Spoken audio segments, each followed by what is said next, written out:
Economics के एक नए टॉपिक के साथ आपका बहुत बहुत स्वागत है। अभी हम जिस टॉपिक के ऊपर डिस्कस करने वाले हैं उस टॉपिक का नाम है प्रकृतिवाद और वणिकवाद के बीच अंतर। अर्थात ये दो विचारधाराएं हैं और दोनों जो विचारधाराएं हैं ये आर्थिक विचारधाराएं हैं। तो सबसे पहले जो विचारधारा आई थी जिसको मैंने गत लेक्चर में आपको पढ़ाया था वो था वणिकवाद। उसमें मैंने आपको बताया था कि वणिकवाद किसे कहते हैं, वणिकवादी कौन थे, उन्होंने क्या विचार दिए, क्यों दिए। ओके, तो वणिकवाद 1750 तक पश्चिमी यूरोप के देशों में चला और उसके बाद अर्थात वणिकवादी विचारधारा के बाद दूसरी विचारधारा फ्रांस में उत्पन्न हुई और वो थी प्रकृतिवाद की विचारधारा। तो जो प्रकृतिवाद का जो विचार है, आर्थिक विचार, वह वणिकवाद का उल्टा है। अर्थात प्रकृतिवादियों ने वणिकवादी आर्थिक विचारों की कटु आलोचना की, कटु आलोचना की। अर्थात वणिकवादियों ने जितनी बातें बताई उन्होंने कहा ऐसा नहीं होता है, हमें जिस रूप में चलना है वह है प्राकृतिक विचारधारा। तो प्राकृतिक विचारधारा अर्थात यह आर्थिक विचारधारा है। कैसी विचारधारा है?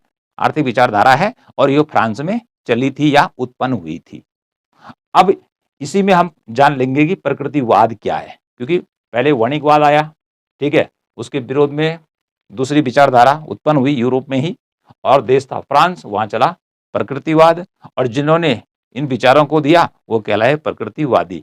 तो सारी जो विशेषताएं हैं इसी में हमें पता लग जाएगा कि प्रकृतिवाद क्या है। ठीक है, तो दोनों चीजें हमारे इसमें कवर होने वाली हैं कि प्रकृतिवाद और वणिकवाद में अंतर। ठीक है, और साथ में हम प्रकृतिवाद को जान लेंगे और वणिकवाद को हम आपको पहले ही पढ़ा चुके हैं। तो देखिए, पहला अंतर देख लेते हैं कि प्रकृतिवादी क्या कहते हैं। प्राकृतिक विधान के भारी समर्थक थे। जो प्रकृतिवादी थे, फ्रांस में रहने वाले आर्थिक विचारक, ये प्राकृतिक नियमों के अनुसार चलने की बात करते हैं। इनका मानना था कि जो आर्थिक संरचना या जो आर्थिक व्यवस्था चली आ रही है वह इंसान ने बनाई है। किसने बनाई है? इंसान ने बनाई है और इसलिए ये विचारधारा ठीक नहीं है। इसलिए हमें प्राकृतिक नियमों का पालन करना चाहिए।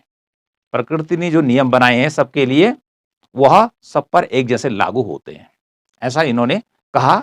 तो इसलिए कहा जाता है कि प्राकृतिक विधान के भारी समर्थक थे। ओके, लेकिन इसका उल्टा हो जाएगा कि जो वणिकवादी थे उनका क्या विचार था? राजकीय नियंत्रण अर्थात सरकार के नियंत्रण के पक्षपाती थे वणिकवादी, कि जितनी भी आर्थिक नीतियां बनाई जाए उस पर किसका नियंत्रण हो? सरकार का हो, राज्य का हो। ठीक है, एकाधिकार की बात वणिकवादियों ने की। वाणिज्य और उद्योगों के नियमन के भारी समर्थक थे। पूरा सेंटेंस हो गया, राज्य के नियंत्रण ये चाहते थे, एकाधिकार की बात इन्होंने की, वाणिज्य और उद्योगों के नियमन के भारी समर्थक थे। इट मीन्स हुआ कि सारी चीजें जो होनी चाहिए इन पे सरकार का नियंत्रण होना चाहिए। लेकिन इधर जो प्रकृतिवादी हैं वो क्या कह रहे हैं कि ये चीजें नहीं होनी चाहिए, सारा का सारा जो नियम चलेगा वो प्रकृति का चलेगा, ये नहीं चलेगा। राज्य के नियंत्रण के ये है, या सरकारी हस्तक्षेप के ये कट्टर विरोधी थे। ये नहीं चाहते थे कि सरकार लोगों के आर्थिक क्रियाकलापों में हस्तक्षेप करे, किसी प्रकार का विघ्न डाले, स्वतंत्र रूप से चलने दे। जैसे धूप है भाई, धूप किसी इंसान को ये नहीं देखती है कि इसे कितनी धूप चाहिए। यदि किसी भाग में सूर्य चमक रहा है तो सबको बराबर रोशनी देगा, पड़ोसी को ज्यादा, फिर अगले को कम, फिर अगले को कम, ऐसा नहीं करेगा। सभी के साथ एक ही नियम चलेगा। यदि कोई व्यक्ति हिमालय में रहता है तो सबको ठंडा ही लगेगा, ये प्रकृति का नियम है। ओके, लेकिन जब बात करते हैं हम राज्य के नियंत्रण की, तो वणिकवाद में क्या था कि कुछ तो जो हमारे पास उद्योगपति आ गए या जो शिल्पकार थे या जो बड़े लैंडलॉर्ड थे, उन्हीं का ही क्या था? एकाधिकार था, उन्हीं के पास ज्यादा संपत्ति थी। ओके, जबकि प्राकृतिक नियम क्या कहता है कि सबके साथ या सबके पास एक जैसी संपत्ति होनी चाहिए। तो इसलिए इसको समझ सकते हैं कि प्राकृतिक विधान के भारी समर्थक थे कौन? प्रकृतिवादी। इतनी चीजों को वो नहीं चाहते थे। ओके, दूसरा है, इनका प्रकृतिवादियों का नारा था जाने दो रोको मत। क्या नारा दिया इन्होंने? जाने दो रोको मत, जिसे फ्रेंच लैंग्वेज में लिखा गया है लेजेस फियर लेजेस पासर, अर्थात जाने दो रोको मत। इट मीन्स हुआ कि राज्य को या सरकार को लोगों के आर्थिक क्रियाकलापों में किसी भी प्रकार का हस्तक्षेप नहीं करना है। जो कार्य व्यक्ति करना चाहता है उसको करने दीजिए, उस पर प्रतिबंध आप मत लगाइए अपने अनुसार, ये इनका कहना था। ओके जी।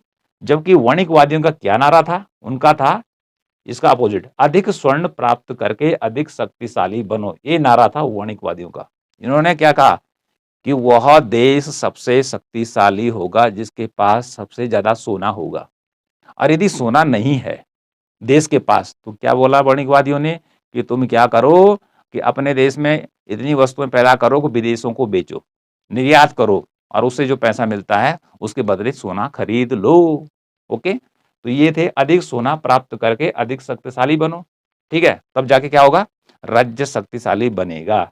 लेकिन इन्होंने क्या कहा, जाने दो रोको मत। ओके, व्यक्तियों के बारे में कथन है इनका, लोगों के बारे में, कि व्यक्तियों पे सरकार का किसी प्रकार का नियंत्रण नहीं होना चाहिए, जो व्यक्ति जो काम करना चाहता उसको करने दीजिए, ठीक है। अगला देखिए, तीसरा डिफरेंस देखते हैं, कृषि पर अत्यधिक जोर, अर्थात जो प्रकृतिवादी थे उनका कृषि पर अत्यधिक जोर था। अर्थात उन्होंने क्या कहा कि कृषि ही एकमात्र व्यवसाय है कि जो क्या कर सकता है, सभी व्यक्तियों को खाने पीने के लिए, संपन्नता के लिए आश्रय दे सकता है। अर्थात कृषि ही सब कुछ है, विकास का जो आधार है वह एकमात्र कृषि है। क्यों कहा उन्होंने उस समय? क्योंकि अधिकांश जो फ्रांस की जनसंख्या थी 1750 के आसपास या उससे पहले, वो कृषि पर निर्भर थी। किस पर निर्भर थी? कृषि पर निर्भर थी। उद्योग धंधे नाम मात्र के थे उस समय, इसलिए उन्होंने कहा एग्रीकल्चर करो, और एग्रीकल्चर यदि ज्यादा होगा तो देश का विकास होगा।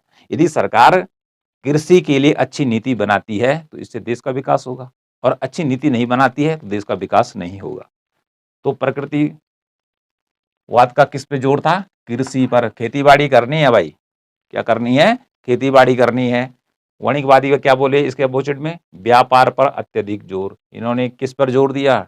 फॉरेन ट्रेड पर, विदेशी व्यापार पर जोर दिया कि विदेशी व्यापार करो भाइयों, ज्यादा से ज्यादा विदेशी व्यापार करो और वहां से सोना लेके अपने देश में लाओ, और जिससे कि देश या राज्य सर्वशक्तिशाली बन सके। तो इस प्रकार से वणिकवादियों का ध्यान था व्यापार पर, फॉरेन ट्रेड पर, और इधर प्रकृतिवाद का कृषि पर था, क्योंकि कृषि प्रकृति से जुड़ी हुई है, नेचर से जुड़ी हुई है। अगला देखिए, चौथा क्या है, क्या बोला प्रकृतिवादियों ने? व्यापार उद्योग अनुत्पादक व्यवसाय, अर्थात व्यापार करने से, उद्योग धंधा लगाने से कोई उत्पादन नहीं होता है।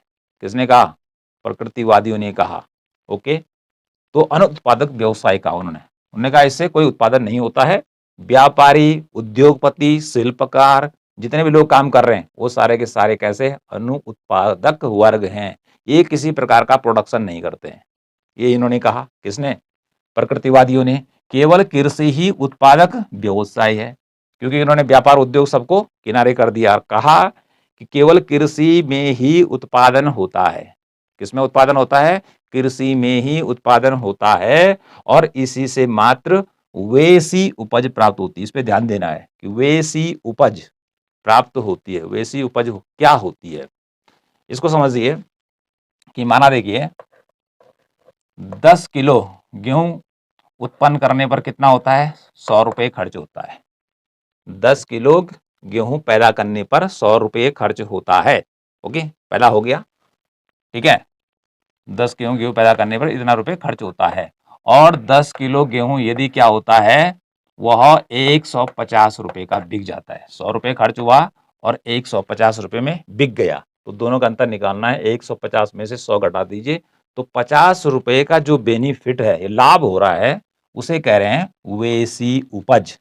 ओके, तो इतनी बात तो आपकी समझ में आ गई होगी। दूसरा इन्होंने कहा व्यापार उद्योग अनुत्पादक है। क्यों है अनुत्पादक?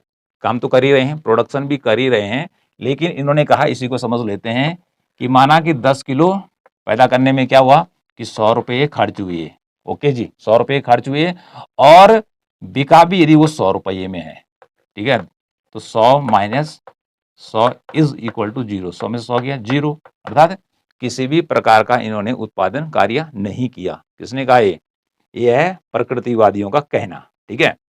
इधर वणिकवाद में उल्टा क्या हो जाएगा? विदेशी व्यापार से ही अधिक धन का सृजन किया जा सकता है। इधर इनका तो फोकस था किस पर? कृषि पर। लेकिन इन्होंने कहा कि विदेशी व्यापार से, यदि तुम्हारे देश में सोना नहीं है, ये वस्तुओं की कमी है, तो क्या करना है आपने? विदेशी व्यापार को बढ़ावा देना है, अधिक से अधिक व्यापार करो। और ईस्ट इंडिया कंपनी का उस समय जो स्थापना हुई थी, निर्माण हुआ था, और तब जाके वो भारत पहुंची थी, तो इसी कारण हुआ था, वो भी वणिकवाद की ही देन थी। ओके, नेक्स्ट देखते हैं, एकल कर प्रणाली के समर्थक, अर्थात जो प्रकृतिवाद में आता है, ये जो प्रकृतिवादी थे वो एक कल कर, मतलब एक ही कर लगना चाहिए, एक कर की बात करते थे, क्योंकि उस समय फ्रांस के अंदर कृषि पर अनेक प्रकार के टैक्स लगे थे, उद्योग धंधे जो भी थे अनेक प्रकार के टैक्स उन पर लगे थे, और जिससे कि लोगों को लाभ के स्थान पर हानि हो रही थी। ओके, इसलिए इन्होंने कहा कि ज्यादा कर नहीं, एक कर लगाइए, लेकिन साथ में कह दिया कर की मात्रा ज्यादा नहीं होगी। ऐसा नहीं कि आपने 15% लगा दिया, उन्होंने कहा 15 नहीं, कम लगाओ। कम कितना होगा? कम 3% लगाओ, तो 15 की तुलना में 3 तो कम ही होगा, 4 भी कम ही होगा। तो कम से कम टैक्स लगाने के पक्षपाती थे कौन? प्रकृतिवादी या प्रकृतिवाद में। ओके, तो एकल कर प्रणाली के समर्थक थे कौन? प्रकृतिवादी। ओके, और वणिकवाद में क्या था? बहुल कर प्रणाली के समर्थक। इनका कहना था कि एक कर नहीं, एक कर से इतना पैसा आपके पास नहीं आएगा, इसलिए आप बहुत सारे टैक्स लगाइए। तो इसलिए इन्होंने बहुल कर प्रणाली का विचार दिया। किसने? वणिकवाद ने। ठीक है, नेक्स्ट देखिए, मुद्रा वास्तविक धन नहीं है। कौन बोलता है? प्रकृतिवादी। कहते हैं कि मुद्रा, जो पैसा हमारे पास है, वो वास्तविक धन नहीं है, रियल वेल्थ नहीं है, इसका संचय करना अनावश्यक व अनुचित है। मुद्रा वास्तविक धन नहीं है और इसको संचय नहीं करना है, इसको स्टोर नहीं करना है भाई। ठीक है, असली धन कौन है फिर? तो असली धन उन्होंने कहा इंसान है। ठीक है, जिसके लिए इतना काम हो रहा है धरती पर, वह इंसान है। तो रियल धन कौन नहीं है? रियल धन मुद्रा नहीं है, मनी नहीं है। और इधर इन्होंने क्या कहा भाई? इधर उल्टा है इनका कि अधिक स्वर्ण अधिक धन, यानी कि जिसके पास अधिक सोना तो उसके पास अधिक धन, अधिक पैसा। ठीक है, और अधिक शक्ति का साधन है, अर्थात जिसके पास अधिक सोना, तो अधिक सोना जिसके पास होगा तो उसके पास क्या होगा? अधिक धन होगा। तो अधिक धन जिस राज्य के पास होगा उसके पास ज्यादा पावर होगी ना। अमेरिका के पास वर्तमान में मान लें तो सब कुछ उसके पास, इतनी पावर कहाँ से आई? उसके पास सब कुछ है भाई। ठीक है, उसकी डॉलर की मांग क्यों हो रही है? क्योंकि वो हर उपकरण को बना रहा है जो अन्य देशों में नहीं बनाया जा रहा है। तो इधर इन्होंने कहा अधिक स्वर्ण अधिक धन अधिक शक्ति का साधन है। यदि अधिक शक्ति प्राप्त करनी है, किसको? राज्य की बात की इन्होंने। यदि इंग्लैंड को मजबूत बनना है, ओके, तो क्या करना पड़ेगा भाई? कहा कि अधिक सोना लाओ विदेशों से। ठीक है, उससे तुम्हारे पास अधिक सोने से अधिक धन की मात्रा होगी। ओके जी, और उससे तुम ज्यादा पावरफुल बन जाओगे, अपनी सेना का रखरखाव कर लोगे। अगला देखिए 7 नंबर पे है अनुकूल व्यापार शेष की आलोचना। किसने की? प्रकृतिवाद में आता है, या प्रकृतिवादियों ने की। ओके, कि अनुकूल व्यापार शेष। अब ये अनुकूल व्यापार शेष क्या होता है? माना कि हमने 20 रुपए की वस्तु विदेशों को बेची और 20 रुपए का ही हमने क्या कर दिया? आयात कर दिया, तो बराबर हो गया। ठीक है, 20 में से 20 गया, बात बराबर हो गई। लेकिन ये थे अनुकूल व्यापार शेष, क्योंकि व्यापार शेष के बारे में इन्होंने अपना कोई विचार नहीं दिया है फॉरेन ट्रेड के बारे में कि अनुकूल व्यापार शेष होना चाहिए या नहीं होना चाहिए। इनका था मुक्त व्यापार की नीति, कि व्यापार पर सरकार का किसी प्रकार का प्रतिबंध नहीं होना चाहिए और न तमाम प्रकार के टैक्स सीमा पर लगने चाहिए। तो ये अनुकूल व्यापार शेष की इन्होंने आलोचना की कि भाई अनुकूल व्यापार शेष की दिक्कत नहीं आएगी, इसको बताने की जरूरत नहीं है। अब यहां पर हम समझेंगे कि अनुकूल व्यापार शेष के समर्थक थे कौन? वणिकवादी, कि अनुकूल व्यापार शेष होना चाहिए, और मुद्रा के परिमाण सिद्धांत के समर्थक थे। कि मुद्रा जो है वो किसका माध्यम है? विनिमय का माध्यम है। वस्तुओं को खरीदना और बेचना हमारा जो काम होगा वो किसमें होगा? वो मनी में होगा। तो इन्होंने क्या कहा? अनुकूल व्यापार से। अनुकूल व्यापार शेष क्या होता है भाई? देखो, हमने निर्यात कर दिया कितने रुपये का? 100 रुपये का। माना किसी देश ने निर्यात कर दिया 100 रुपये का, और यदि वो एक साल में आयात करता है 50 रुपये का, तो 100 में से 50 घटा दीजिए, तो 50 रुपये का जो ये लाभ हो रहा है, इसे कहेंगे अनुकूल व्यापार शेष। क्योंकि निर्यात ज़्यादा रुपये का हो रहा है और आयात क्या हो रहा है? कम रुपये का हो रहा है। तो इसका मतलब ये जो 50 रुपये का लाभ है, इसे कहेंगे अनुकूल व्यापार शेष। तो ऐसा वाणिज्यवादियों ने कहा, व्यापार में घाटा नहीं होना चाहिए भाई। क्या नहीं होना चाहिए? घाटा नहीं होना चाहिए, लाभ ही लाभ होना चाहिए। घाटा होगा तो भाई देश उतना ही कमजोर पड़ेगा। नेक्स्ट देखिए, कौन थे प्रकृतिवादी विचारधारा को जन्म देने वाले? क्योंकि जो यह आर्थिक विचारधारा है, पहले मैंने जिक्र किया था कि यह फ्रांस में उत्पन्न हुई थी, और वो उत्पन्न हुई थी इस विचारधारा के, जो जो मैं चीजें आपको बता रहा हूं, इसका विरोध करने के। उन्होंने कहा ऐसा नहीं चलेगा, जो इधर हम बता रहे हैं ये चलेगा। ओके, क्योंकि ये पहले आए थे, तो इनकी आलोचना करने के लिए तब तक प्रकृतिवादी क्या हो गए? पैदा हो गए। तो प्रकृतिवाद की विचारधारा किन किन आर्थिक विचारकों ने दी? उनके नाम है, जैसे देखिए, फ्रैंकोइस क्वेने। तो प्रकृतिवाद का जो जनक है वह किसे माना जाता है? फ्रैंकोइस क्वेने को माना जाता है। तो प्रकृतिवादी कौन कौन हो गए? इनके नाम यहाँ पे लिखे हैं, फ्रैंकस क्वेने, जैक्वस तर्गो, ये भी काफी इंपॉर्टेंट है, तर्गो। ठीक है जी। इसी प्रकार से देखिए, मिराब्य दी एल्डर और दीपोन डी नेमोर्स, ये प्रमुख रूप से प्रकृतिवादी विचारक हुए हैं। इन्होंने ही प्रकृतिवाद को जन्म दिया है। अर्थात जो बातें यहां बताई जा रही हैं, ये इन्हीं के ही विचार हैं, इन्हीं के ही विचार हैं। और यह विचार इन्होंने विशेष रूप से किस देश को दिए थे? फ्रांस को दिए थे। किसको दिए थे? फ्रांस को दिए थे। ओके, अब यहां देखिए, वणिकवाद का विचार किसने दिया? अपना तो जन्म नहीं लिया उसने, कोई पेड़ कोई पौधा तो है नहीं कि अपना पैदा हो गया। तो ये विचार का कौन दे रहा है? इंसान ही तो दे रहा है। तो इसमें कौन इंसान थे उस समय के जिन्होंने वणिकवादी विचारधारा दी? वो थे थॉमस मन, सर विलियम पेटी, ओके जी, वान जस्टी, रिचार्ड कैंटिनल, डेविड ह्यूम। ये थे प्रमुख वणिकवादी थिंकर, आर्थिक विचारक। तो ठीक है, ये अलग है, तो फिर ये लोग क्या है? अलग है। ठीक है, ये भी अंतर हो गया। अगला देखिए, जो प्रकृतिवाद आया था वो फ्रांस में आया था। कब से कब तक चला? देखो भाई, 1760 से लेकर 1770 तक, मात्र 10 वर्षों तक ही यह प्रकृतिवाद का जो विचार था वो फ्रांस में चला। ठीक है, ओनली 10 ईयर। ओके, और 1780 के आसपास आते आते तो लोग प्रकृतिवादी, इट मीन्स क्वेने हो गया, जैसे तर्गो है, ये नेमोर्स है, इनकी विचारधारा को भूल चुके थे लोग। ओके, जबकि वणिकवाद की विचारधारा काफी लंबे समय तक पश्चिमी यूरोप के देशों में चली। कब से कब तक चली? 1500 से लेकर 1750 तक। 1500 से लेकर 1750, इट मीन्स हो गया कि सन 1750 में से 1500 घटा दीजिए तो 250 सालों तक, अर्थात 250 सालों तक वणिकवादी विचारधारा कहाँ चली? फ्रांस में भी चली। ठीक है, जहां ये पैदा हुई वहां भी चली, इंग्लैंड में भी चली, जर्मनी में भी चली। ठीक है, कुल मिला के वेस्टर्न यूरोप में वणिकवाद चलता रहा है। तो इस प्रकार से आज हमने क्या देखा? इसमें हमने यहां पर यह देखा कि प्रकृतिवाद और वणिकवाद में क्या अंतर है। ओके, वणिकवाद को हम पहले पढ़ा चुके हैं, अलग से उसका टॉपिक है, उसका वीडियो है। और यहां पर हमने प्रकृतिवाद को अलग से नहीं पढ़ाया, बल्कि ये सारे उसके जो अंतर दोनों में दिखा दिए, इसी की विशेषताएं हैं।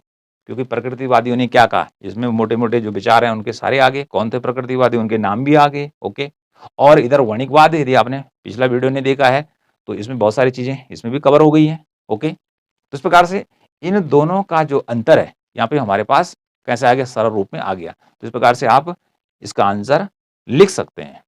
तो एक बार पुनः देख लेते हैं कि जो प्रकृतिवाद है और वणिकवाद है, एक दूसरे की विपरीत विचारधाराएं हैं। पहली विचारधारा का जन्म हुआ था आर्थिक विचारों के इतिहास में वणिकवाद का, ठीक है, और उसके बाद हुआ प्रकृतिवाद का।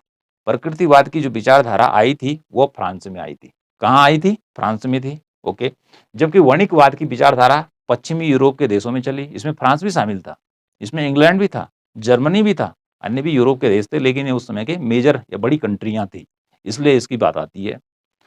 सबसे इंपॉर्टेंट बात क्या आती है? प्रकृतिवादियों के अनुसार कि प्राकृतिक विधान के भारी समर्थक थे। अर्थात इन्होंने कहा राज्य का कानून नहीं चलेगा, कि जो राज्य बनाता है लोगों के कार्यों में हस्तक्षेप करता है, आर्थिक क्रियाओं में क्या करता है? प्रतिबंध लगाता है, तो इसलिए जो नियम चलेगा वो प्रकृति का चलेगा। अर्थात ये जो इधर बताया गया है ये नियम नहीं चलने वाले हैं, ठीक है।